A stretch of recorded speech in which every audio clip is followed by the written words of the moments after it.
El passat diumenge, dia 16 d'octubre, el Museu del Port de Tarragona va començar les activitats del cicle El Mar Bressol de Contes, Contes des del Bressol. Aquest és el segon any que es porta a terme en col·laboració amb la Biblioteca Pública de Tarragona, essent el lema d'enguany la creativitat.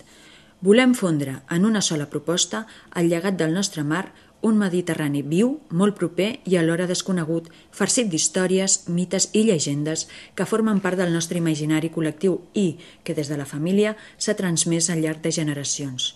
El conte Menar la barca és un treball original creat per la Imma Pujol. Està inspirat en el barri del Serrallo i basat en les converses amb pescadors que ens han explicat les seves vivències.